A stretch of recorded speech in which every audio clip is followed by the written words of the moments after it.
What's good, everybody? Welcome to Roll Dice and Play Nice, the new cozy, inclusive, and inviting D&D show. I'm your host, Dafydd, and I'm all different kinds of thrilled to be bringing you this edition of the show, to have you all here and to bring you along for the adventure.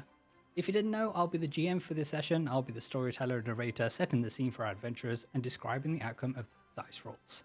I've done my best to present our tale in a manner which is easy to follow. If you have any ideas of how I can improve things, just say the word. We're all on our journey of improving ourselves, and I'm more than happy to continue learning, growing, and making the show even more welcoming to everyone. You can catch new episodes of Roll Dice and Play Nice live on twitch.tv/FitzPatel or later on YouTube at FitzPatel. If you're enjoying the vibes, be sure to like, comment, subscribe, and share. Thank you to everyone who supported the stream and indeed the dream so far. It really does mean the world. But enough about me, guys, gals, and non-binary pals. Let's introduce our brave band of adventurers.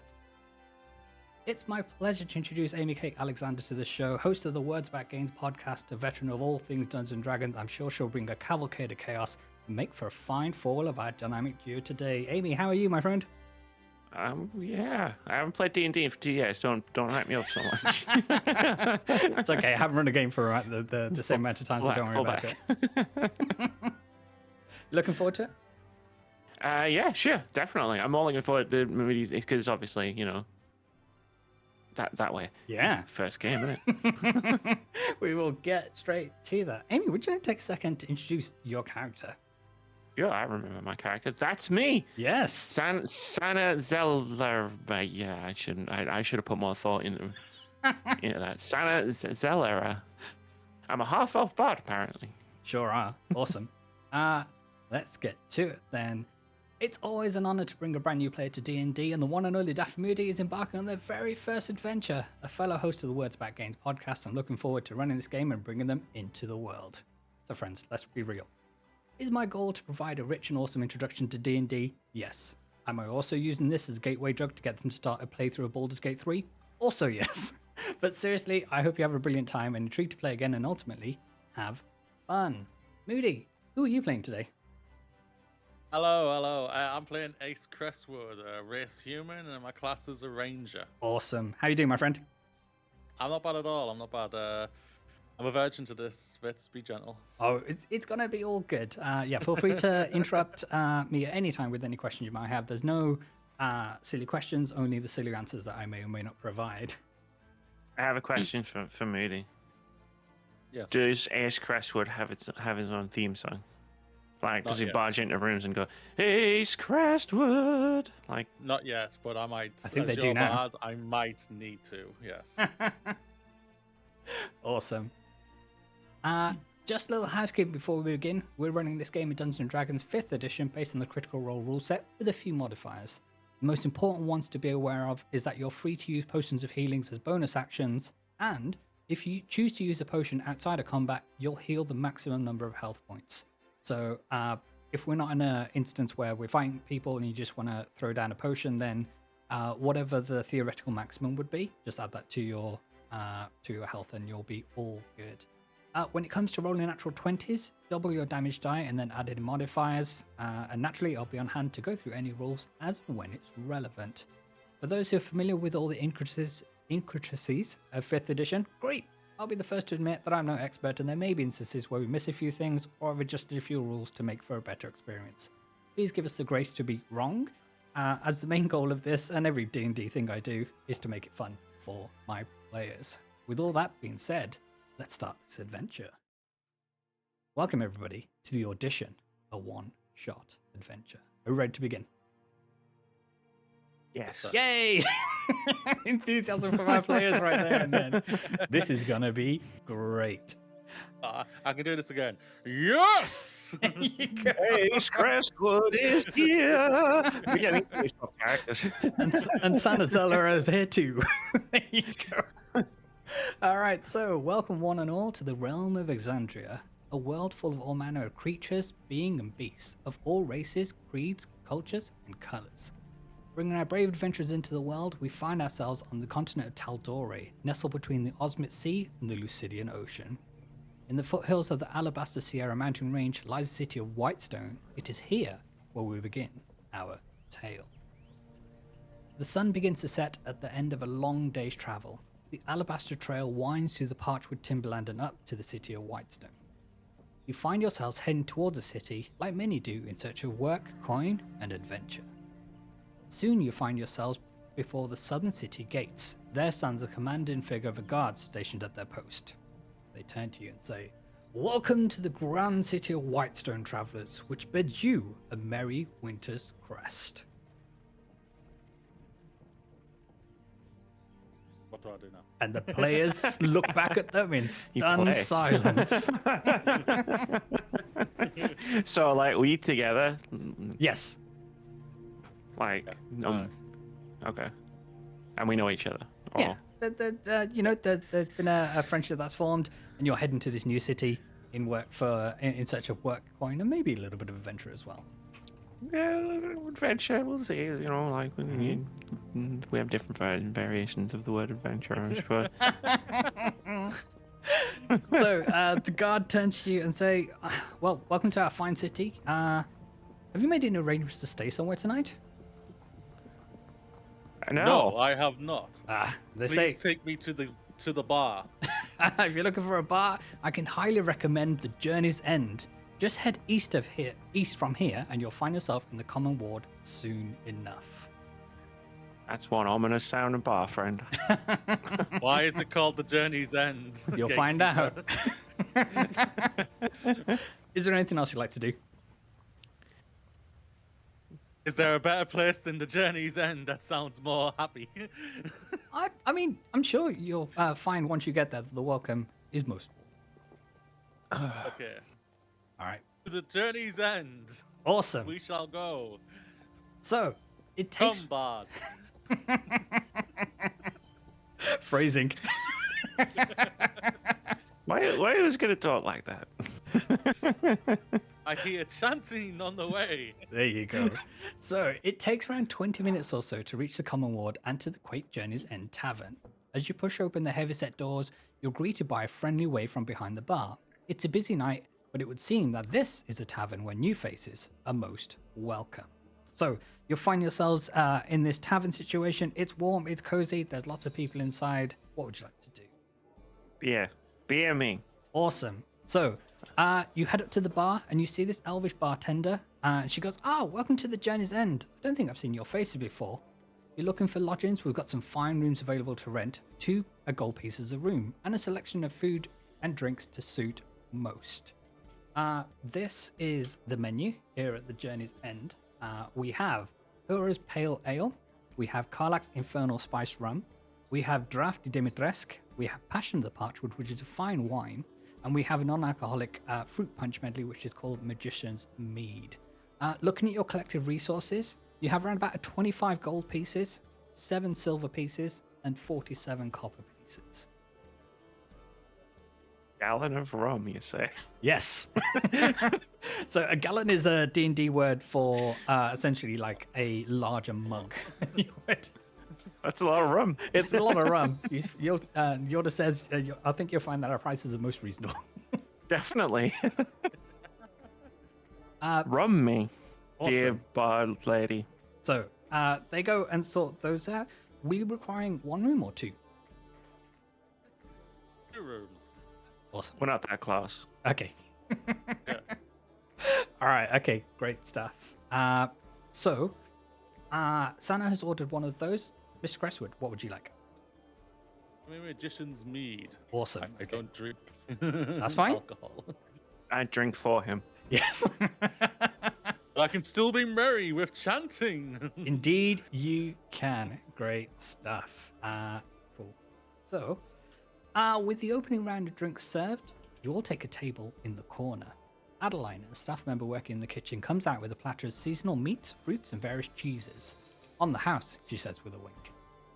With your coin purse beginning to run relatively low, conversation between you soon turns for what work might be available here in the city. Your minds begin to drift to what fortune and glory awaits Whitestone's newest adventurers. Cursory glance sees you notice a bulletin board on the west-facing wall, where typically a number of bills, listing, and contracts are posted. Can one of you make a perception check, please? First roll of the game. I will leave that to my buddy Ace Crestwood. Okay, so That is not one of my strengths. can I ask you to make a perception check, please? I have what a percent? So If you see your skill list on your character sheet, you see where I've it got says +1. perception. If you click on the number, it'll roll the dice for you, and it'll roll a Oh. perception check. And it will add them whatever modifiers on there. 5 + 1, 6. Awesome. So, Saw that come up on my screen. yeah. Sorry, Did you? I've never actually Oh, that's used D&D Beyond to run a game like this before, so that was a first for me. There you go. That's cool. So, at the corner of your eye, you see a figure move in the corner. Dressed in a heavy cloak, their hood covers up most of their features. They stand and walk through the tavern towards the exit. They stop for a moment, seemingly to adjust their cloak, steadying their balance against the bulletin board before swiftly leaving the journey's end. Friends, is there anything you'd like to do? I want to. I have a didn't look. see that. I mean, Ace could tell you about it. Yeah. Or maybe they don't. You threw me under the bus. That's not fair. I've just got a big block of cheese on a knife, and I'm just Yep. Nom, nom, nom, nom, nom, nom. and a gallon of rum. I'm having a great time. Great bard. I think that person will need help. We should go follow them and help them. Can I bring the cheese and the rum? Yeah, you can do whatever you want, my friend. Oh no, I'm asking Ace Crestwood. Sure.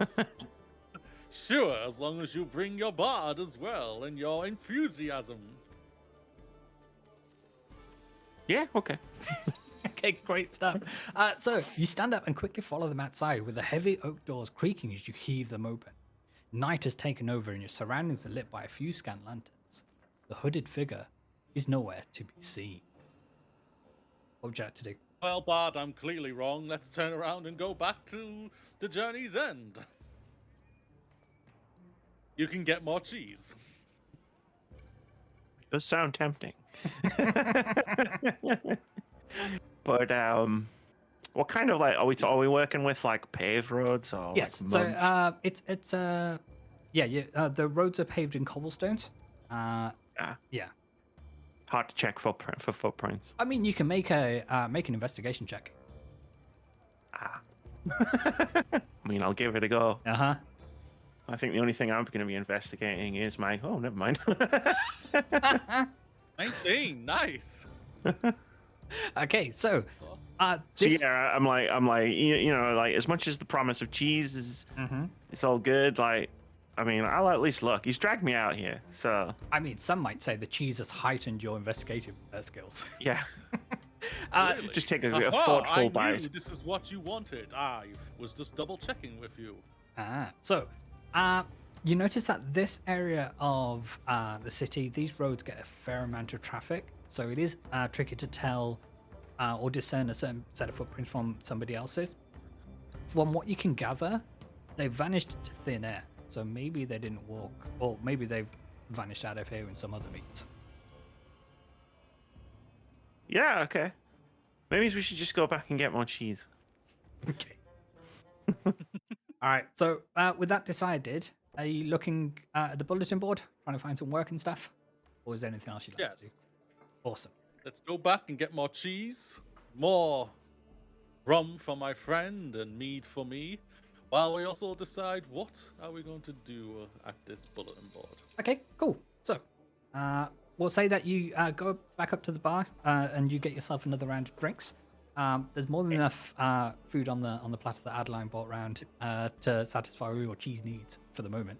And we will say that you move and take a close look at the bulletin board. There's a number of posts with various listings. There are a number of bills posted for manual jobs, including one where the stable master is in search of a few extra hands on a 6-month term basis. The Pale Guard and the Whitestone Rifle Corps are constantly on the lookout for those who would devote themselves to defend the city and the ruling DeRollo family. There's also a request for people to join the Guild of Builders to assist in the construction of new houses in the Northern Ward. Can someone make an investigation check, please? I can do that. Sure. Investigation check. I roll a B. Oh, 20 plus 2. Wow. What the hell? What do you mean you roll a B? It says B. It's a natural 20, baby. Nice. Okay, awesome. So, in amongst the various pieces of parchment, you notice there's a piece that looks suspiciously out of place, one that bears nothing but a strange number of symbols. What would you like to do? I like to use my insight to look at these symbols Okay, great. So, because I'm an insightful person, I think. you sure are. So, you extract the piece of parchment from the billboard and give it a closer look. You see there are 2 letters in common and a number of symbols at the center, and the center is adorned with a number of connected lines. There are no additional instructions to be found on either side of the parchment.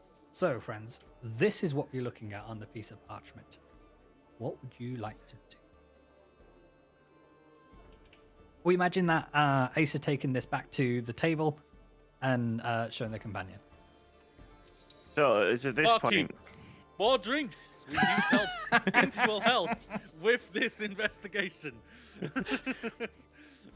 It's at this point I should point out. I created my character to best fit my own skills Yeah. in real life, which means she has. Which means she has no intelligence modifier and a -1 wisdom modifier. So Okay, well that's fine. I mean, we can. it should be still, interesting. We can still roll, and maybe the DC will be a little lower than you was initially expected. We'll figure that out. What do these symbols look like to you? Box. Navi. Okay, great. So after identifying the markings appear to be clock hands, you produce a quill and complete the clock faces to help. So this is now what it looks like after you've gone in and scrolled through and drawn some clock faces on them. What do you think these could mean? 3, 6, 2. These could be directions or coordinates, maybe. Yeah. So what would they be? Oh yeah, because you got dots in, you got hyphens and long lines at the top there, so they're the directions. So what are the numbers saying to you? 3, 6, 2, Yep. 8, Mm-hmm. 7, Yep. 1. 36, 28, 71. Thank you. Yep. And then? And then the other one. North, east. Yep. So the top end. one's north and the other one's east. Yeah. So what are the numbers telling you which direction for east? Oh, I thought Amy read those ones off. No, I read the top ones. Yeah. It's just, 8, Yep. 9, 89, Yep. 45, Yeah. 62. Awesome. Great. So, it didn't take you long. glad you wrote that down. It didn't take you long to describe the information into a set of coordinates, and we've done them in a nice, neat fashion here. So, 36. Bad, those extra drinks helped us. There you, I mean, I'm still saying it's a cheese, but I'm dipping the cheese in the rum. It's a nice dipping sauce. You picture in your mind's eye a piece of text appear on the top left of your periphery, and it says Karlak approves. So you deduce that the coordinates are indeed 36 degrees 28 minutes 71 seconds north, 89 degrees 45 minutes 62 seconds east. Okay, so you have this information on this piece of parchment. What would you like to do next? Do any of you happen to be in possession of a map of the region, or indeed have a cartographer's kit on you? I don't think I've got my. I don't think my bagpipes come with GPS map. That's a feature you got to pay for. Yeah, that was extra. Yeah. A backpack. I don't have a map. Okay. I have rope. So It's fine. I got this. Like, there's a very nice, lovely bartender yep. at the The wink bar. at you earlier. He winked at me earlier. Yeah, She did, yeah, You saw you're it. the- You saw it. yeah. I saw it. Like, she totally Also, did. that's Yeah. why I thought taking you away would help you, but obviously you did not, so we had to take you back. No, that's fine. I will ask. Hey, how's it going? Thanks for the meat and the cheese. You're Very very good cheese. welcome. Do you happen to have a map of the town? I don't, but there is a cartographer here in Whitestone. You'll find them in the Northern Ward. It's called Beyond the Horizon. It's not too far from Fallington Square, and they take a moment to check their pocket watch. However, I reckon at this hour, they're most likely closed. Perhaps it's somewhere you can visit in the morning. That's a good idea. I have another question. Follow-up question. Do you want some music? I'd love some. It's bagpipe time, baby. No one ever expects the bagpipes. Can you make a performance check, please? I can. That'll do. 14. Okay, great. So, you can see that from behind the bar, they are tapping their toes into the rhythm of the music that you're putting down. So they are digging the vibes, and you see, a wry smile begin to appear on their face. Thank you very much for gracing us with your talents this evening. I have many talents.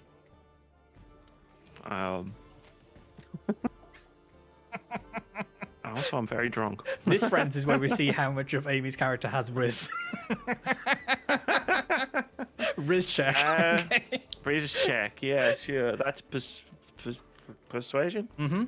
It's definitely not intimidation. Yeah. So as you're finishing off your performance, she reaches down from behind the bar and pulls out 2 sets of keys, and these are the keys to your room that you've hired for, I believe it was 5 gold apiece. So they are rooms number 3 and 4. Cool. It's probably a good thing we got separate rooms. She gives you a cheeky wink. Hell yeah. All right, then, friends. Is there anything else you'd like to do? No, I've accomplished all of my goals tonight. All right, awesome. It is clear to me that you and my friend, the amazing bard, are winking at each other. So I use my persuasion to persuade you just to leave now, and I will take care of your bar for you. You're gonna have to make a hell of a persuasion roll, but go for it. I'm going for it. Why the hell not? Persuasion +5. Let's see. 11. All right. So she takes a moment to consider your offer, and she instantly remembers that Adeline is still here, and then she's more than welcome to, or more than capable of looking after the bar in such circumstances. But maybe when things quieten down, then maybe people will pay certain other people a visit during the night. But who knows? Not I me. tried, bard. I'm sorry. I tried to speed it up. I obviously slowed it down. Just be cool. Just be cool. Just So be cool. we've got a wrist check and we've got a wingman check in this game. Just- Everybody. It's not about the speed. It's not important. Mhm. Okay, is there anything else you'd like to do before you turn in for the night? Okay, we're good. There's a dartboard. I wish to shoot some arrows at that board. Sure, okay, go for it. Tell you what. Wait, arrows? I must practice for our journey tomorrow, bard. You go practice your other things. Your Okay. chanting. Can you roll a let's say if you roll a d20, so in the bottom left hand corner of D&D Beyond, you'll see a dice logo. Yeah, I see it. And then you'll be able to just click a d20, and what I'd like you to do is to add your dexterity modifier, which is a +1, and your proficiency modifier as well. So that's a +2, so add 3 to whatever your d20 is. So what, do I just click G20 and type 3, do I? No. So, yeah, find out what the roll is, and then just in your mind, add 3 to it. Oh, okay. Roll. That is a 19. Awesome. So add 3, that's 22. So, with 3 darts, you manage to hit 190. And the crowd goes wild. They certainly Bard, do. Bring out the dancing and singing. Odds upstairs. Sanna turned in for the night already. Well, I'm in my room. Yes. To all intents and purposes, you turned in for the night. the rest of the night, I throw more darts and drink with my merry people of this lovely establishment. Okay. So So, I pass out downstairs on my chair. Could you make a Constitution saving throw for me, please? So the Constitution saving throw. Yes, So the saving throws in the top left-hand side of your character sheet. So you've got a +0 to your modifiers. So essentially, it's a D20 roll. So just click on it. Yes, please. That is a 5. Okay. I So don't know if that's good or bad. over the course of the evening, you get so wasted that you end up saying hello to your lunch. Tomorrow morning is gonna be a rough one. You're gonna have a hell of a hangover. That's probably gonna last until like midday-ish. Sounds about right. We'll say Santa's even more grateful that you got separate rooms. All right. We will pick up the action the following morning. So we'll say that both of you rise, and one of you's a little worse for wear. Sanna, sadly, there was no knock at the door during the night. But maybe this won't be your last day here at the journey. You take, my you fault, take a Bard, chance. I'm sorry. That's fine. I'm gonna get my revenge. Do I notice how? Do I notice it's Crestwood? Can you make a perception check, please? No. No, I don't. Damn. I mean, I can have some fun with that. to you, his usual jovial self. Hello, Bard. I had a merry night last night. I am not worse for wears at all. Ignore the mess on my shirt. Okay, as you And my as you hear the words coming out of their mouth, you can also see them wincing in pain as the loud kind of tenor of their voice is also giving them an immense headache. And I'm going to match the pitch and tone Yeah. of Ace Crestwood and just say, "That's great. I'm really glad to hear that. You had a very good night." I did. But I think we need to lower down our voices just a tad bit. Not for no reason at all. I don't want to disturb all these fine people who are obviously not awake yet. But yes. Is there anyone here? Not on this floor. Yeah, I see what you mean. I get it, Bard. Okay. All right then, team. What's the plan? Are we going to the cartographers? First, yeah, I sure. need coffee, Bard. Can I go get a coffee? Yes, indeed. After I just waft some meat smell towards him. I think we need some like smelling salts to get it to come to as well. All right. So we say that the finest soya latte, please. Extra shot of coffee, please. Adeline gives you. We got coffee in black. I'm not sure where this latte sorcery is coming from. Two of those, please. Yes. 2 of those, please. Large. Okay. Larges. Great. So we'll say that you've got yourselves shipshape and in some form of being able to go outside. It's just what I needed, Bard. Now we can be chanting for the rest of the day. Awesome. So, with a plan of action in mind, you set off from the Common Ward, heading through Dawnfather Square. Much of the skyline is dominated with the golden glow of the sun tree, its branches reaching out across the city of Whitestone. Above the impressive visage of radiant orange leaves, you can see a number of small white flowers at its crown. Planted by Palor the Dawnfather himself, the sun tree represents a place of pilgrimage for those who worship the god of sun and summer. Just add a little colour to this world. See what you did there. See? There you go. Bard, the sun is beautiful. Have you ever heard that if you just bathe in the sun, it will give you extra love and energy and Sanna, enrich your life? You seem to get the impression that Ace is still drunk. He's still out of his goddamn gourd. Gonna be a fun day. It is. So, the streets of the Dawnfather Square are dappled with sunlight filtering through the autumnal coloured foliage of the sun tree. Taken in the sights as you venture northward, the square is filled with quaint bustling shops and small townhouses. There's a steady stream of people going into the Slayer's Cake Bakery, with a plethora of patrons coming out with a selection of confectionery and bear claw pastries. Elsewhere, there's enormous barrels being delivered to the Tipsy Quorum Tavern as they look to restock their supplies. Team, while you're travelling through this part of the city, is there anything else you'd like to do? You start with bear claws. Yes. You smell this. Okay, so yeah, you head into the Slayer's Cake, and yeah, you see like a plethora and a great selection of confectionery, and from behind the counter, there's a very friendly-looking half-elf, and they say, "Oh, good morning. How are you today?" I am Oh. very good, sir. How are you? "Oh, I'm very well, thank you. What can I get for you?" We have a selection of pastries. Trinkets Bear Claws are the most famous around. 2 bear claws, please. All right, that'll be What would 2 you copper like, pieces, my fellow please. bard? Same. Above the table 4 bear question: claws. do you think Moody's forgotten your name, which is why it's referring to you as the bard? No, I think I it's the may have same reason. Okay. I think it's the same reason that I'm calling him by his full name. I think it's just who he is. Okay, fair enough. Okay, yep. So you get these bear claw pastries, and they are delicious. They are crumbly and flaky, and all the things that you want. There's a sweet taste of butter that runs through each of them, and yeah, they add a little pep to your step, we'll say. These are so good. Nom, nom, nom. Exactly. Bard, what do you think? Sorry.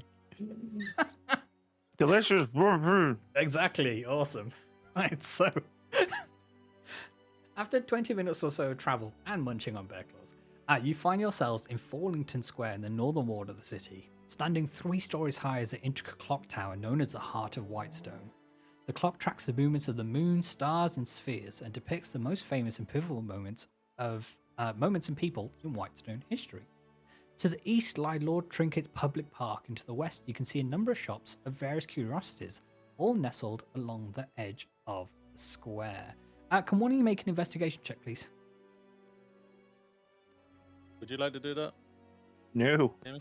No? I will do this investigation spin check. Sure. thing. You can spin if you want it. I Spin, roll spin a that 12. wheel. Plus 2 equals 14. Awesome. So you managed to spot an old furnished sign hanging from a shop with the words "Beyond the Horizon" picked out in gold lettering. This is indeed the cartographers you were looking for. What would you like to do? Bard, what do you think we should do? We just need to go and get a map There we go. from the place whose name I already forgot. Is it written down? Beyond the No. Horizon. Beyond the horizon. Okay, great stuff. To So beyond the horizon! the soft chime of the doorbell fills your ears as you cross the threshold of the cartographer's shop. You see that the walls are adorned with mahogany bookshelves bearing several aged leather-bound tomes. There are endless shelves of scrolls, charts, maps, and diagrams of vessels which have explored the planes of existence. The center of the shop is furnished with several leather chairs and display cabinets of intricate tools of the cartography trade, along with several models, artifacts, and memorabilia. At the far end of the shop, you see a counter and a deep red drape obscuring the room that lies beyond. The counter is just as ornate as the rich mahogany that the rest of the shop is furnished with. The aromas in the air as ones of opulent, aged parchments and the sand that hide the secrets of them. On the center of the counter, you notice a brass bell, one that looks as ancient as many of the items here and beyond the horizon. What are we doing? I grab the bell and shake it all about. Okay, it's not one of those bells, it's more like a Basil Fawlty. Still does it though. Yes. Ding, ding, ding. And then, I just tap it in his hand. The bell gives a satisfying ring, and you hear a rustle from behind the drape. Just a moment! A few seconds later, you see the diminutive figure of a gnome step out from behind the curtain. They proceed to climb a short ladder to a chair situated behind the counter. After adjusting their monocle and clearing their throat, they flash you a warm and inviting smile. Welcome to Beyond the Horizon, Kadash at your service. How may I help you today? Good morning, Kadash. Kadash. I'm sorry, I'm illiterate. I'm drunk. And just ignore my bard. They are clearly insane. Well, we And serve upset all that I- types here. that How can I upset- help? And I disturbed them last night. We wish to procure a map of the region. Why, yes, of course. I have maps of Whitestone available to purchase. Is this something you need mounted and framed, or? No, just the parchment itself will be good enough. My bard will be able to carry it and to tell us where to go. Very good. Do you happen to have a compass at all? You'll be needing one of those to go with your map. Yes, we'll take one compass as well. Again, my bard knows the directions when they use a compass and their map. Okay, so they take a moment on to. the sides of the compass. I've explained this to you before. That's what the letters are. All told, that'll be 3 gold pieces. Thank you very much. I'll get all this prepared and ready to go. Bard, hey, the person.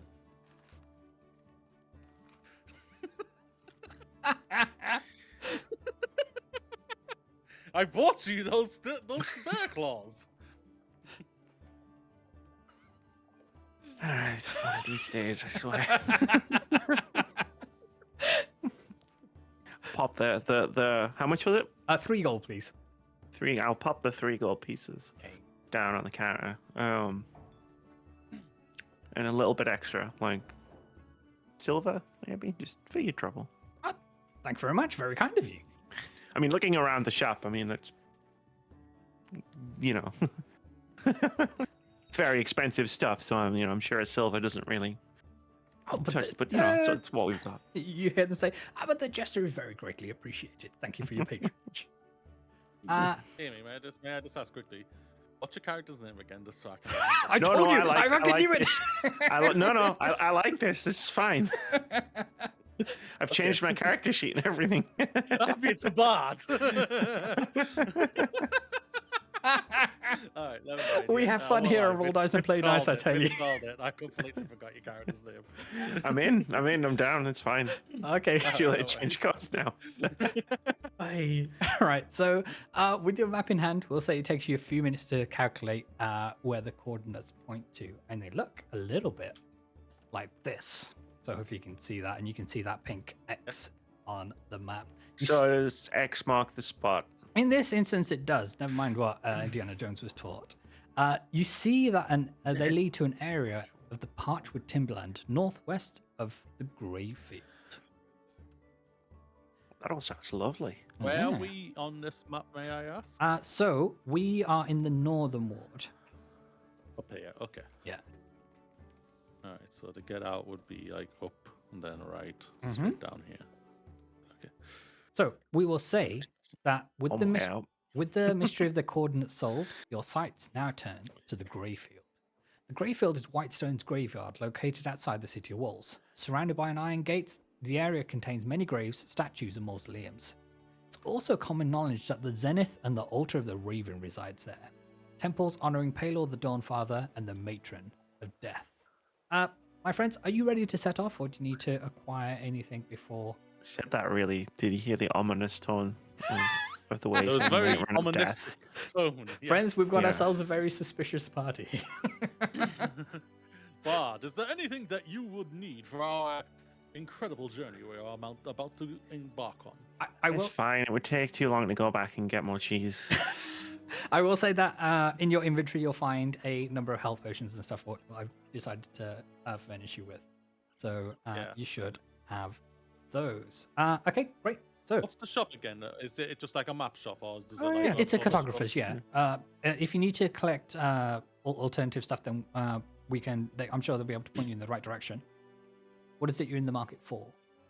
Great, sir. I am looking for some new type of arrows out there that would help us on this journey. Can you direct me to the perfect shop that would help us on this? Sure. There's an armory just around the corner here. You can't miss it. There's a sign outside with a big steel sword. I like the sound of this shop. We shall go and embrace this shop with our chantingness. Okay, so as you leave and you head round the corner, you'll see a store, and it's called Armaments and Arms, and indeed has a steel sword mounted as the sign outside. You head inside, and there is a minotaur behind the bar. Aha! The sword wasn't compensating for anything after all. It's a good day. How could I help? I see the armament, but do you have any arms? I have 2 arms, my left and my right arm. I like this guy. Great Minotaur! I am looking to purchase new arrows. I have good arrows, but I need some new arrows with maybe some fire on them, or ice, or electricity, something special. You know what? How do you have anything that would satisfy my greatness? I'm sure we could find something. And they go around the back and they go through their supplies. They come out around about 2 minutes later. They come out with a quiver full of fire arrows. And they say, well, this will run you 200 gold pieces, my good sir. Well, shit. Yeah, we're going The to check facade out. instantly drops.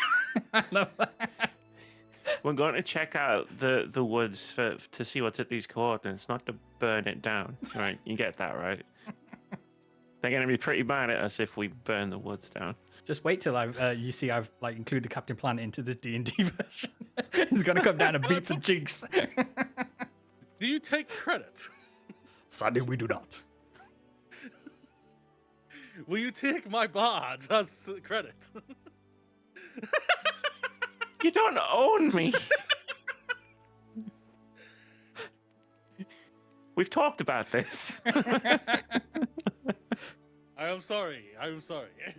I'm your traveling companion. Well, this is that is too expensive for my incredibly deep wallet. We will have to say good day, sir, and not burn down the woods this time. Thank you for your service. Okay, is there anywhere else you'd like to check out? You know, if these woods do burn down in the course of our investigation, they're going to blame us now, right? Oh, 1,000%. Yes, 1,000%. Yeah, 1,000%. Yeah, okay. Yes.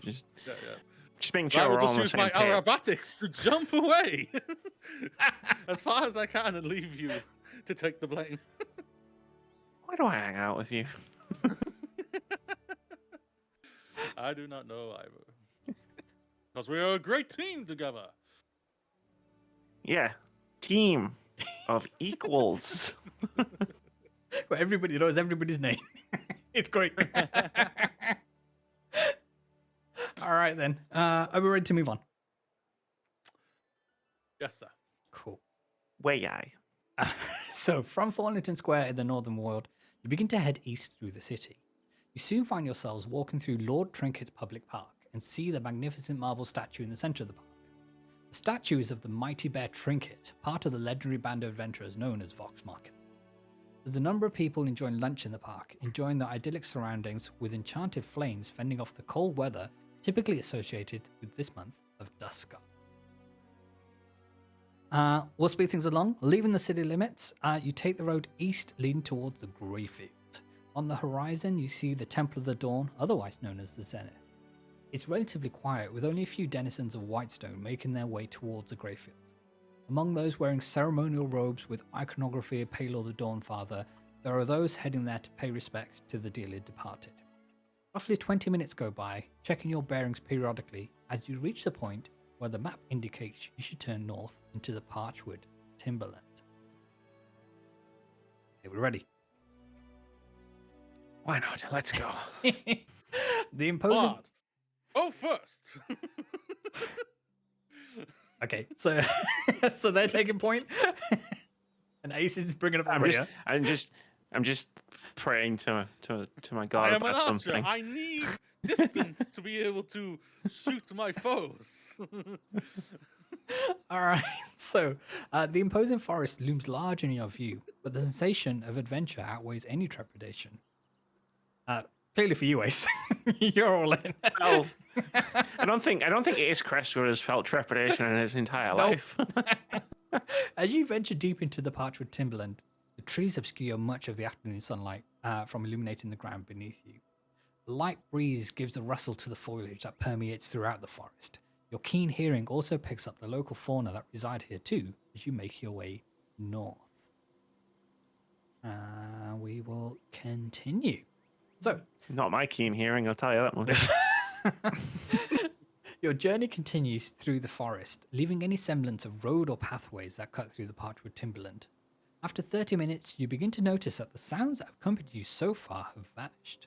There's not a breath of wind in the air, and seemingly any life of the forest has been silenced. The once sun-dappled forest floor is now shrouded in darkness, as the trees are seemingly working together to obscure the light. Perhaps it's a trick of the mind. We need chanting. It's too quiet. We need to excite the place up and wake everything up to make it so vibrant. Amy, could you make a performance check, please? If this is something you want to do. I disagree. We're in a dark forest, heading towards a mysterious set of coordinates. I don't really want everything in the forest to know exactly where I am. But they obviously don't. They obviously are sad and they need excitement in their life. Then I'll take them to a play if we bump into them. Okay. I understand, and I will accept your opinion. Can one of you make a perception check, please? I will do that. Perception. That is a 7 + 1 = 8. Okay, so despite your jovial nature and the vibes that you're putting out, fear begins to take hold as you try your best to make sense of the situation. Your mind fills with visions of being bound by branch and root, being consumed by the forest. It's only by the grace of your companion who grabs you by the arm that you don't succumb to total fear. Your brow glistens with sweat, and it takes you a few minutes to steady your mind once more. For the next 5 minutes, we'll say that you're more subdued than whatever the fuck you're doing at the moment. Ugh, but I forgot to tell you, I got drunk last night, so maybe this I is know. actually catching up with me a little bit. I think half of the town knows. All right. Everything I was saying before was just a farce. I noticed. Thanks. But thank you for being honest with me. See, we've got this trusting relationship going on. I like it. There you I go. honestly wanted you to hook up with that barmaid. She looked very hot. Yeah, it's fine. Long game. All right. So, pressing on, you work your way through the forest, clambering and scrambling through the undergrowth. Climb on top of a large fallen tree trunk to find yourselves in a clearing. A large patch of grassland, a welcome reprieve from the dense parchwood timberland. Fallen trees and boulders encase the clearing to form a natural cul-de-sac, where your eyes are drawn towards a large stone obelisk which stands proudly at the center. Team, what are we doing? Scene from 2001: A Space Odyssey, by the sounds of it. Is there I'll have a closer look at this stone obelisk. Okay, can you make an investigation check, please? I didn't really make a character. I've got investigation at this. That's all right. It's just a straight dice roll, so it's all on the 14. Awesome. So, taking a closer look at the obelisk, you notice that it bears an intricate symbol. Can you make a history check, please? Sure can. I can try. 4. Okay, so you spend a moment trying to recall if you come across this symbol before, but sadly, nothing immediately springs to mind. What if I look at it on its side? Okay, make a history check with advantage, please. What if I think I I recognize that symbol? Yeah, you can do it with advantage because we'll say that Ace is assisting. He gave me advantage. 7. Still nothing, I'm afraid. No. Hey, can you hold me up by my ankles? Like this thing upside down. Don't try to do that. No, don't do that. No, it's fine. It's fine. I was joking. But no. Bard, slap me in the face. You can make an unarmed strike if you want. Yeah, I'm not even gonna question it or hesitate. He says slap me, I'm gonna slap him. Oh, that's it. 10. Aye. Okay, so what's your armor class, my friend? 10. Oh, my armor class. Yeah. Where is that? Probably more. 12. Okay, so you see they go to slap you, but you can see that they're holding back on it. So it does make contact, but it doesn't cause you any damage, that kind of thing. It does surprise the heck out of you, though. Well, it shouldn't because I asked my That's bard true. to do this. You didn't think they'd follow through with it, though.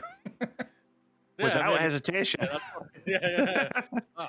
I feel the cobwebs uncogging my brain thanks to that amazing Dude sapped with All right. incredibly intensity. I feel like I recognize this symbol. So, we'll say that as you're taking a closer look at things, you hear the sound of leathery wings taking flight and the scratching of claws digging from the undergrowth. You suddenly find yourselves face to face with 3 enemies, weapons drawn and out for blood. Friends, I'd like you to roll for initiative because it's battle time. It's go time, everybody. I've heard this. I've heard that before.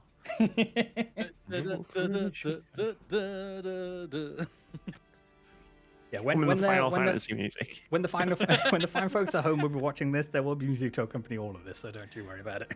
Yeah. We don't need to provide our own. Unless you want to, of course. Dun, dun, dun. No, we'll do the boss music.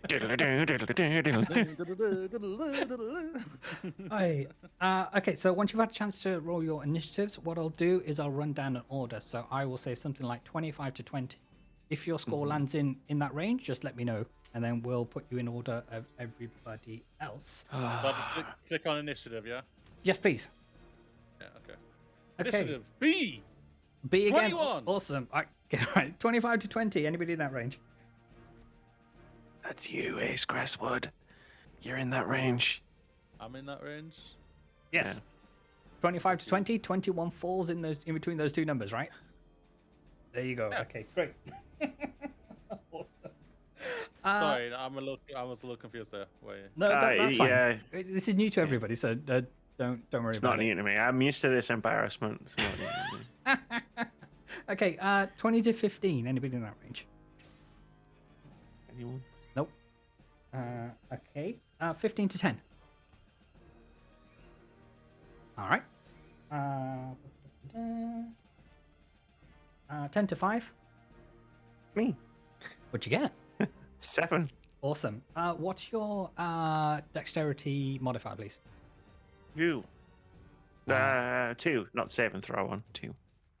+2, yeah? Yeah. Okay, sorry. awesome. Yeah. You have the same dex as one of the enemies, but we'll say that you go first. And then it is the winged one. Okay, so hopefully you can see everything that's going on here. What we're facing off against is 2 kobolds and 1 winged kobold. First to go in the initiative order is the one they call Ace Crestwood. So Ace, the action is on you. You are here. Hopefully you can see these squares. If you can't, don't worry about it because I'll be on hand to guide you through each of those. Each of these squares around about 10 feet of movement each, so you're roughly around about 20 feet away from K1 over here, and the same from K2. The winged one hasn't taken flight yet, but they're behind this stone obelisk. What would you like to do? Okay. I pull out an arrow and shoot the winged one. Okay, so you're rolling for attack on the winged one. Roll for an attack, please. So you're rolling your d20 plus whatever your... so it's +3 to see if it hits. So d20, roll, +3. That's 20, so +3, 23. Sorry, there's a natural 20? Yes, B. It came up B. Oh, awesome. Okay, so that is indeed a critical hit. So when it comes to your damage dice, roll for your damage dice, double it, and then add any other modifiers. So for your character, your damage dice is 1d8 plus 1 for this. So essentially, whatever you roll for the d8, double that figure, then add 1. 21. If I understand that. Okay, so what did you get for your damage dice? Because I don't think 21. I got 20, and I have +3. So Okay, that's yep. 23. So that's to see if you hit the creature. So I'm comparing that number against the armor class of the winged kobold. So that hit. Yeah. Now you're rolling the damage dice, which is a separate roll. Oh, damage dice. So Yeah. what's that d20 again? No. So a Oh, 1d8 plus no, 1. Sorry, I missed. No, you're fine. Don't worry about it. It's all good. 7. Okay, 7 points of damage to the winged one. So as you draw back your arrow and you loose it, you see your arrow goes straight between the eyes of the winged creature. You have one-shot them, my friend. Well done. Is there anything else you'd like to do on your turn? Would you like to move? Would you like to dab? As it turns out, Does Ace Crestwood dab? I think you just did. Yeah. Amy, what weapons do you have, may I ask, just so I know? You know, a rapier, a dagger, bagpipes. It's all Yeah. all, Okay. all just as important as the other. like my I moved to cutting I insults. I moved to position myself in between the two enemies and my bard as a shield for her. So where would you like to move? Go like northeast, northwest, that kind of thing. The east, Okay. like go in front of, like go like Oh, in like front here? of her. No shit. Oh, sorry. You're fine. Yeah. Yeah, because K1's so far away. Go up here, put me in between K2 and the bard and my bard. Yes. Okay, great. We'll put you there then. For now. I pull out my short sword, one of my short swords. Okay, good to know. Next on the order is the first of the kobolds. So, here we bring up the character sheet for them. They are. They're going to use their movement speed to move 1, 2, 3. They are going to take their sling out, which is a ranged weapon, and they are going to try and attack Ace for killing their dear winged friend. So that is going to be a that's a natural 20 to hit, so that's a guaranteed hit. This is the first attack Ace Crestwood has had to deal with in D&D, and it's in ever. Yeah. They may not want to come back for round 2. Okay, but you know, how hard can it be? It's only a 1d4 plus 2 for bludgeoning damage. Oh no. Fine. I died in my first D&D campaign, so don't worry about it.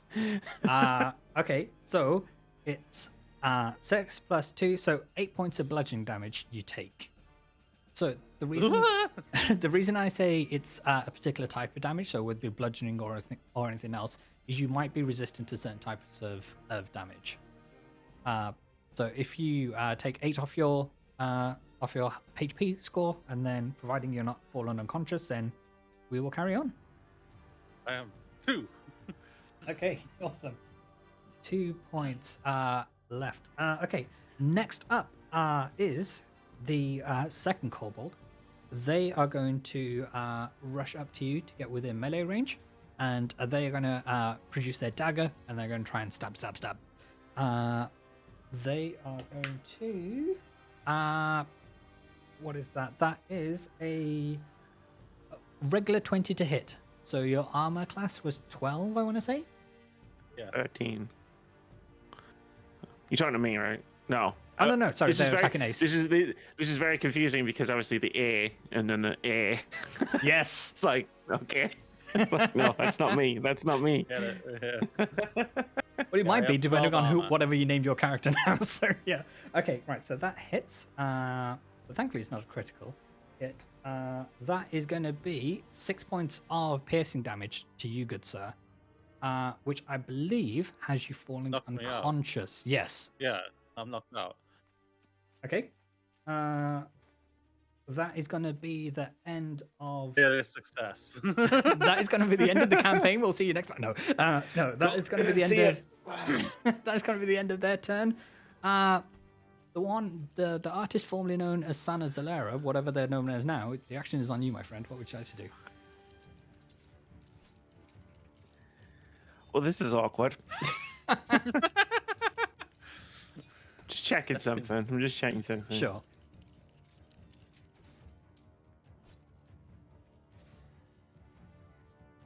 Thunderwave, right? Yep. Sorry, thunderclap. Yeah. Yes. Affects all creatures within range. Yeah, I don't think you have the spell shaping ability just yet. No. I mean, I'm only level 1. My question was, I mean, he's got 3 death saving throws, right? Yeah. As long as you don't run a crit, then. I can't crit. You can't crit with a spell, right? No, I don't think so. So it'll be fine. I need to do some AoEs here. my plan went out the window before I even got to my turn. Where the big man who talked a big game went down in 2 hits. Yeah. Don't worry, Yeah, I it's will not- protect you. It's not my fault if one of them was a freaking crit.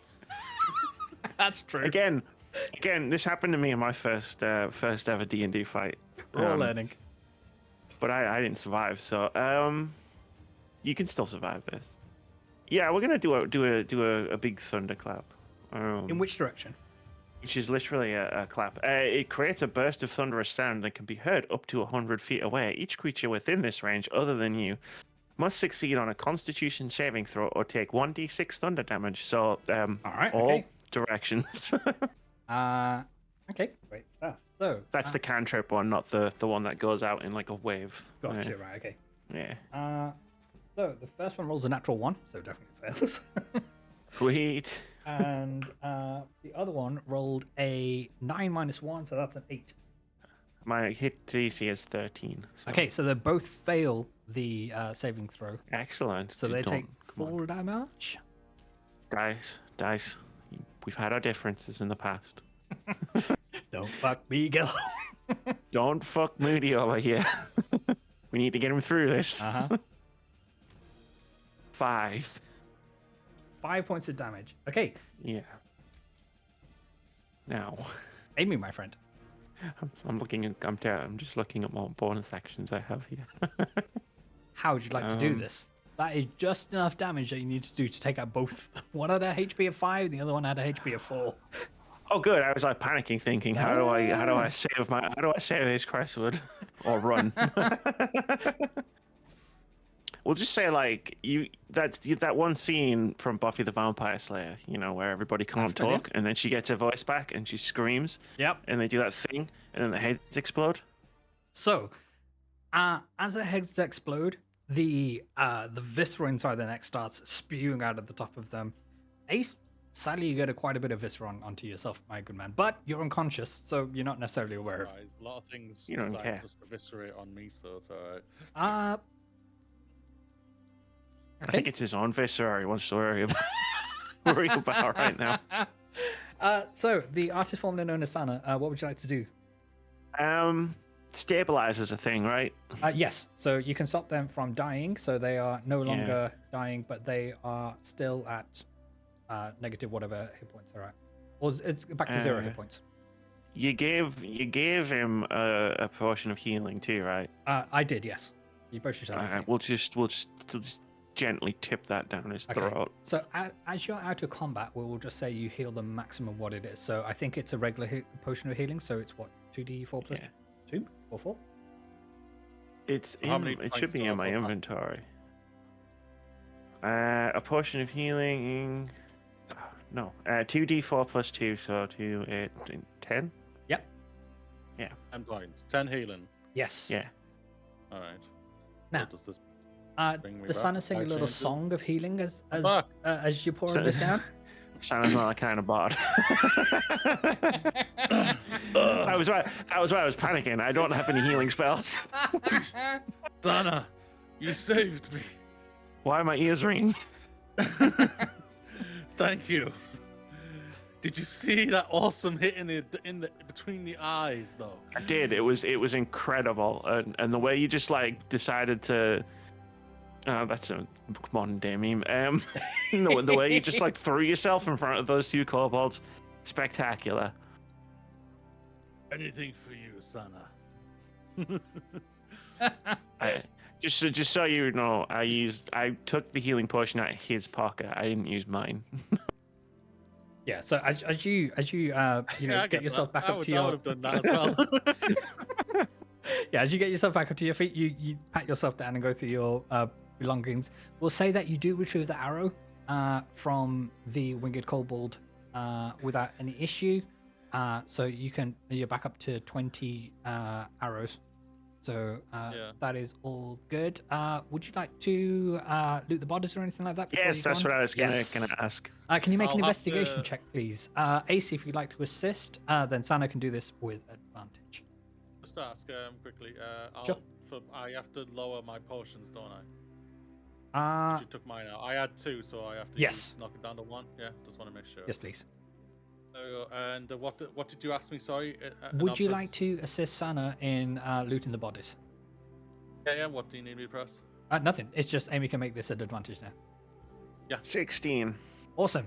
Great. So between the 3 creatures, you obtain 22 gold pieces worth of coin. You can add that to your tally. Not enough to buy me my fire arrows still. No, fire arrows. The arrows that like have magic fire on them are surprisingly expensive. Okay, so with victory yours Crazy. and the adrenaline levels beginning to fall, you take a moment to take your surroundings and look for any additional dangers. You soon notice a dimensional door appearing in front of you and a figure step through the threshold. It is not too long before you recognize them as the hooded figure that was in the journey's end. They turn to you to address you directly. They say, "Be at ease, adventurers, I mean you no harm. I see you're blessed with both brains and brawn, skills that will see you through the days to come." You see them reach up and remove their hood. They reveal a Are you sure about that?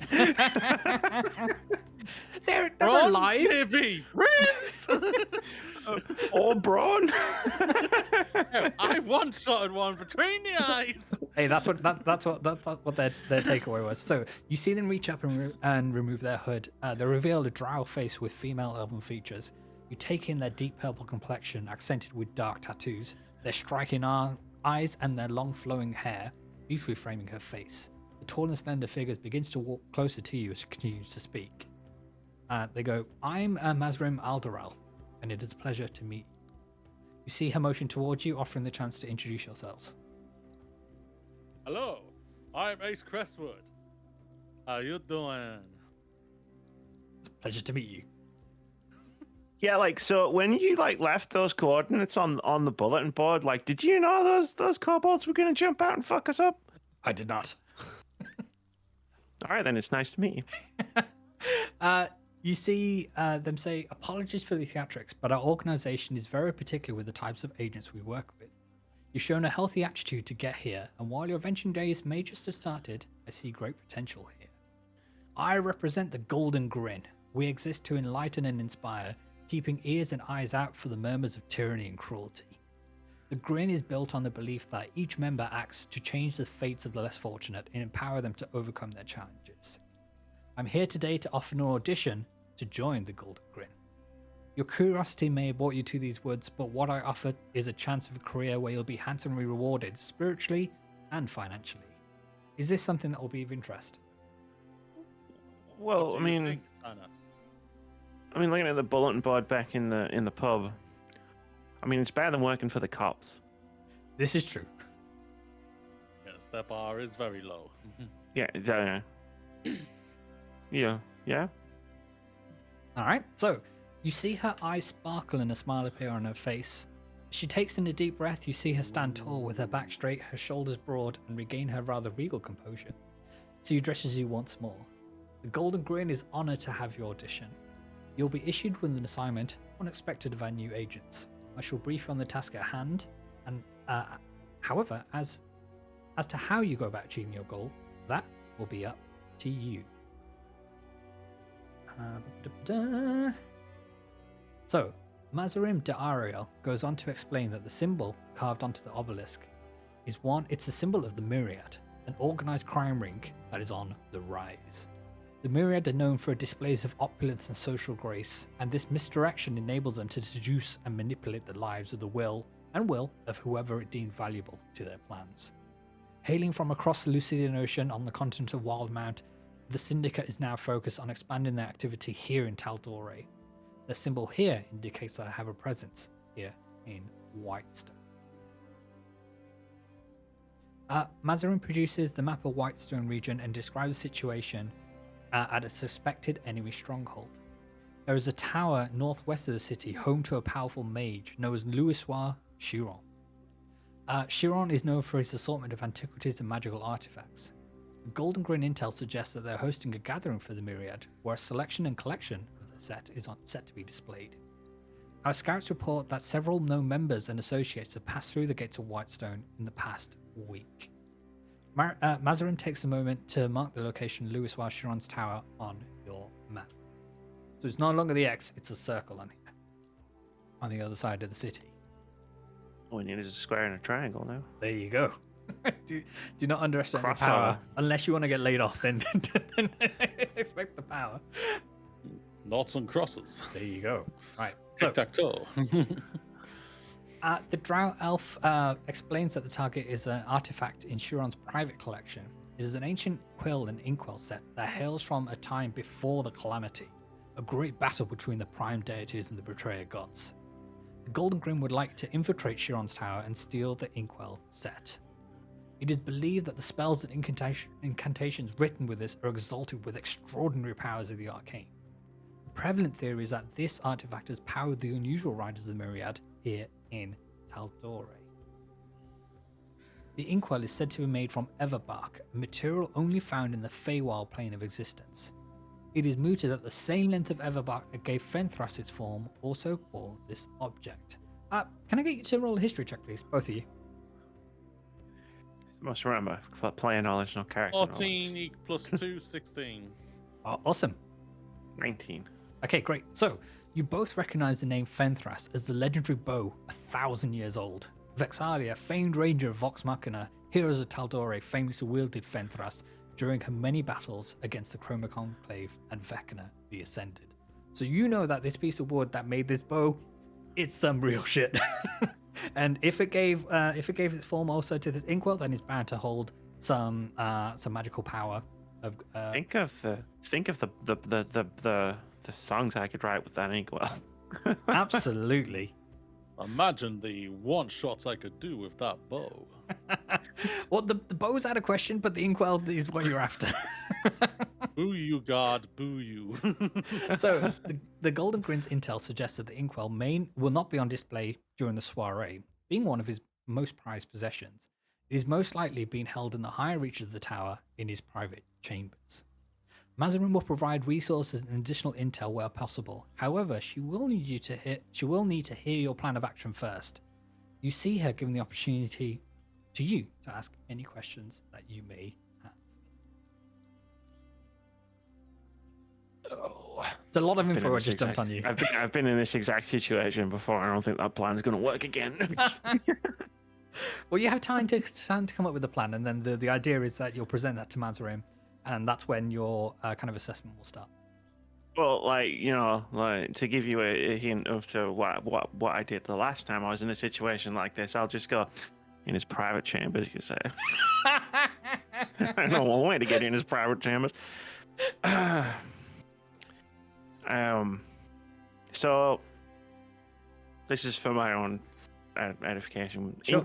We're stealing the inkwell. Correct. It's in his room. Mm-hmm. In a tower. He's hosting a party. Yeah, he's hosting a party where lots of people are going to be there. Your job is to infiltrate, get up to his private chambers, and pull off a heist, apparently. And I've got the loudest ranger in the world. Yep. To try and stealthily infiltrate a tower. Cool. I mean, they could be acting to serve as a distraction. We don't know. It's as if your classes should have been the other way around, and the bar. That's what I was saying. It's like Great bard. Maybe you'll find it like a fountain, and you'll get like a Freaky Friday situation going on. Sorry, Moody. I think we should return to the journey's end and contemplate, come up with a proper plan. Because you've saved my life, even though I one-shotted one of those enemies. Don't forget that. And I stood in between. I don't think I'm going to be able to forget that now. I don't think you're going to let me. But I know sometimes stealth and discretion needs to be used. And I need to be quiet sometimes. So maybe we should come up with a plan to shut me the fuck up. No, I don't know how many spells that'll do that to you. Maybe it'll just take some mental fortitude in order to make that happen. Do you have any questions for Mazarin Maldariel as she's here? Yeah, you have a map of the tower. So We know that it's a relatively new structure, as yet to be charted on mini-maps to date. However, we have intercepted blueprints drawn from the construction of the tower, and we can provide additional details. Yeah, good. That'll probably help with the planning of any heist. She goes on to say that we know that Louis Vacheron has employed arcane means of protection for the exterior of the tower. There are 2 entrances, a main entrance which faces south and a smaller entrance which faces west. We understand that the event will be catered. They've hired a number of personnel to ensure that guests are suitably wined and dined. They're due to use the smaller entrance that she mentioned before. They are they're able to provide a list of contractors, although as she understands it, it's not an exhaustive list. No, there's a couple of ways we can gain. I don't want to like steamroll the entire planning. Phase. Yeah, that's it. I've done this many times before. What do you think, Moody? You got any thoughts? Is there a way Sorry, to be Ace. able? No, sorry. Is there a way to be able to get up the tower from the outside? I have rope. I have arrows. I just fire from and we just climb up the tower. So Mazarin takes a moment like and Batman. yeah, Mazarin takes a moment to say that we know that Louis Vacheron has employed arcane means of protection for the exterior of the tower, so I wouldn't advise that. But take some time to come up with your plan. Look at the information that we'll provide, and then base your plan based on. Great bard. To the journey's end. Okay, so you see Mazarin Mardariel produce a thin length of copper wire, and you see her casting a sigil in the air. She mutters under her breath rather quickly, and then she turns to you and says, "I've sent word to Yorda at the journey's end. Your rooms at the tavern have been taken care of. Same with whatever libations and meals you choose to enjoy your evening there. Everything's paid for. You're well catered for, and you have a bar tab, it would seem. That was a mistake. A dossier will be delivered to your room with enchanted documents with the information you'll need to plan your escapade. The phrase you'll need to utter in the presence of the dossier is Radiant Plume to reveal the text hidden in the pages. To hide them again from unfriendly eyes, simply say the word Crimson Dive." Radiant Plume, Crimson Dive. Mm-hmm. You'll be given a day to plan, and we'll meet to discuss your approach, and your assessment will begin. Until Great bard, I think you should hold on to this. Oh, you think I should hold the things, do you? until we meet Me, again. I will lose it, and it will be probably activated, and people see. Well, the book is set to be delivered to your room, so you haven't been given it right now, kind of thing. Oh, cool. But until we meet again, you hear them say, and you see Mazarin don their hood and cloak once more and step into a dimensional door spell. Bye. All right. So, with the departure of Mazarin Mardariel, you're left to your own devices here in the Partridge Timberlands. The quiet stillness falling over the clearing once more, you notice that the sun is beginning to set. As the shadows begin to lengthen, you feel the temperature drop a few degrees. The next moments are yours. What would you like to do? Leave. I wish I had my fire arrows to heat us up. Like Ace Crestwood's gonna say again, I'm sure. Great bard to the journey's end. Okay, great stuff. So, with your mindset on returning to the journey's end, you begin to work your way back through the dense forest. The going is a little tougher in the looming darkness, and it takes you longer to follow your path back to the road, the Greyfield. The trees finally give way in an open sky as night has fully taken hold. The one solace of the cold winter's night is the stunning view of the stars above the city of Whitestone. As you venture back through the city, is there anywhere else you'd like to go before you get to the journey's end? I don't think so. All right. No, we should clear our entire evening for planning. Okay. Yes. So, about an hour or so later, you find yourselves outside the doors of the journey's end. Pushing the heavy doors open, you're hit with the warmth and revelry of the tavern. The ale is flowing and the room is positively heaving with patrons that are enjoying themselves. You sense that a high-stakes drinking game is about to begin, as Yorda is trying to maintain some form of control over the rather rowdy crowd, all drumming their hands on the table in unison. Friends, what would you like to do?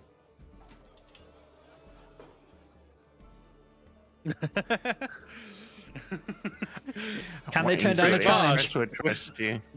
Great Bard, we need to come up with a plan. So no drinking until then. Hey, but everything's paid for. Or You got a tab. flirting. Or flirting with waitresses. Or winking eyes at them. It's completely up to you. Fine. No, he's probably right. I mean, it's Do you only. want to succeed at this, or do you want to mess up?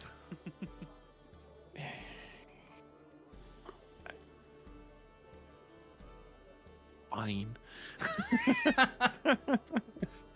Okay, so so as you head upstairs, there's another set of heavy-set doors to dull the din from the tavern below. You find that your surroundings are pleasant and homely. There's a nice warmth coming from a fireplace, and the furnishings bear a well-worn but comfortable patina to them. After taking a few minutes to settle in, you hear a knock at the door. What are we doing? I'll Where answer is the door. it? Okay, for a point of clarification, whose room are we in, or you're in your individual rooms? Oh, I imagine we're in the same room. We're in Ace Crestwood's room. Okay, Why not? great. So, on opening the door, you don't see anyone in the hall, but on the floor you see a leather-bound book. It immediately springs to mind that this must be the intel that Mazarin mentioned. The information that you will need to plan your heist for the ancient inkwell. Turning the page, you see that all the pages are currently blank. What are we doing? Reading the book. What book was is back. what was that code again? The thing you're supposed to say it with. Yes, please, yeah. Please say you're going to tell us bits. Oh, can you make a history check, please? I thought you wrote it down. No, I didn't. I thought I was watching you write it down. Oh no. No, I wasn't writing it down. Brilliant. I can write those. You literally said it really slowly back again. Yeah. I thought you were typing it or something. I got 2, 4. I got a 12. Okay, great. So, Sanna, you remember that the phrases are radiant plume and crimson dive. Radiant plume. All right. Okay, so upon uttering the correct term, you see the pages glow with a brilliant white light. Several sketches, diagrams, and paragraphs begin to form as the light fades, and the secrets of the book are revealed to you. On the inside cover is a message from Mazarin that reads, "This should set you on your way. We'll meet here at dusk tomorrow evening to go over your plan. The audition begins now." Okay, so it's split out into different chapters. We have information about Chiron's Tower. We have the guest list, the support act, and the target itself. Where would you like to begin? The support act. Okay, great stuff. We'll get you there. Okay, so these pages describe the entities which have been brought in to run the event. The event itself is to be catered by Shauna Royal at the Tipsy Quorum, a tavern in the central ward of Whitestone, not too far from Dorfather Square. They are set to dispatch a number of staff to the tower to prepare and serve food and drinks. You see that in terms of security detail, Chiron and their guests of honor can more than take care of themselves. Every invitee is most likely to be armed to the teeth at all times. The Green understands that selection members from Zemnia Knights, a brothel on the east side of the city, will form as part of the entertainment for the evening. So that's what you know. Ruffle, you say. So you know that there's a catering happening from a tavern, and that there's entertainment provided by a brothel known as Zemnian Knights. Zemnian Knights. Zemnian Knights. That you write down, but Crimson people really don't know. Oh, you write down the brothel? Yeah, sure. Just want to check out later. Where else? We would you should like to- investigate this place in depth, yeah? What would you like to? What would you like else to Fun like to check out? times.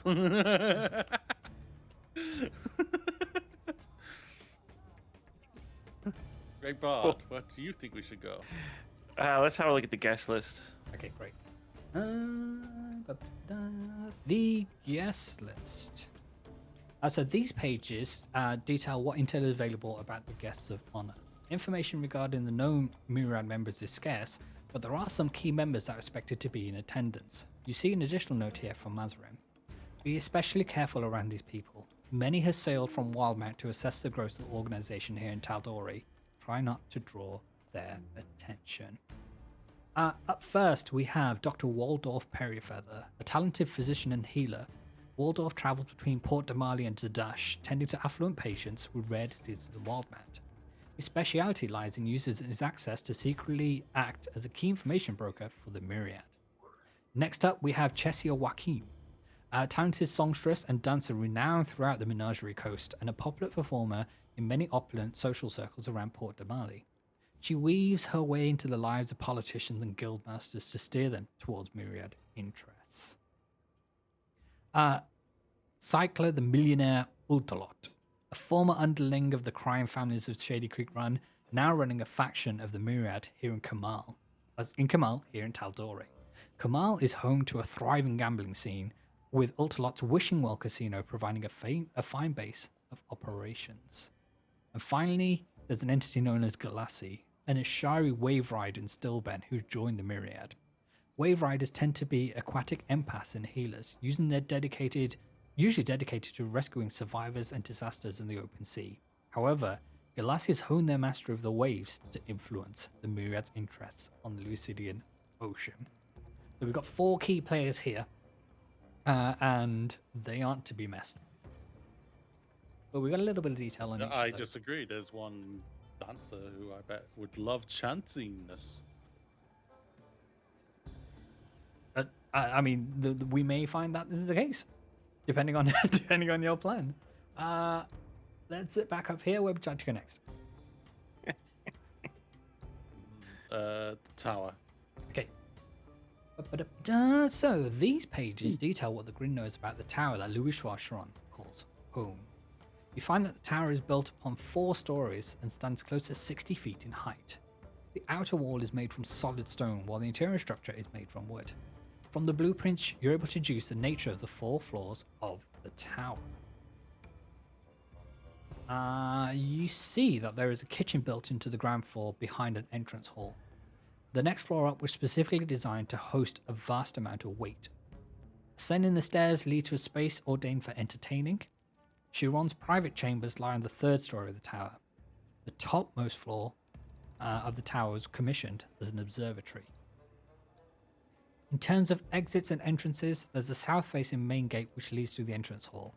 A smaller west-facing entrance leads through to the kitchen and the rear of the ground floor. This smaller entrance is ordained for use by those who provide service and amenities to Chiron's tower. And that, my friends, just leaves the Target. So, as we scroll down, this section is the lightest on details. With the Inkwell and Quill Inkwell set being an ancient artifact, if I can get my words out, much of what was known has been lost to time or consigned as myth. The few paragraphs describes the glass volume of the Inkwell is set into the fabled Everbark wood from the Feywild. The quill is set to feature a brilliant hue of purple set against a base of jet black. There's a final additional note from Mazrim regarding the Inkwell. There is much we don't understand about the Inkwell, but I'm sure with your help we'll be one step closer to understanding its secrets. For the good of Taldore, may this be your entry to the next chapter of history. So friends, after going through the information in the book, you have the tools you need to plan the heist. You are free to prepare, gather any supplies you may need, and present your plan to Mazrim Aldaral at dusk tomorrow. Louis Chiron's doors open in 48 hours. The audition has begun. Okay, friends, that's where we're going to leave it for today. We will pick up the action in our next session, leaving our players in real life some time to actually plan this together rather than just throw the first thing that come into their head that may not vibe with each other. Sometimes the first thing that comes into your head is the best plan, and you can only overthink it. I mean, Occam's razor does apply in most situations. I would just agree with that. Out there. I've had some terrible ideas that have come at the end of a long chain of planning. But friends, how did you find that? Really enjoyed it. A lot of fun. Nice, There we go. excellent. You seem to be getting into it, so that's good. Yeah. Hopefully that compared. I thought if I didn't, I would be ruining everything. Hey, Oh, it's no, Crestwood. Crestwood. Oh no, Right. no. It's It's very, fine, very, very, very impossible to like ruin a game like this. Oh, absolutely. No, but it's like Vitz is like put all this together, and I would feel terrible if I didn't at least give it a go. You know. But, if you're free to say if it's not your cup of tea or not. I'm just glad that it is. Yeah. Kind of thing. No, there's I no am being enjoying rude. it. Yeah. No, I'm not. I am enjoying it. Trust me on that. Absolutely, and I hope it compares favorably to things you've experienced before. So, yeah. All right, well, Was we'll that say for me? that. Well, sorry. Yes, sorry. yes. No, I'm having a good time. Amazing. Well, friends, thank you so much for being part of this adventure. Be sure to tune into the next episode, and until next time, remember to roll dice and play nice.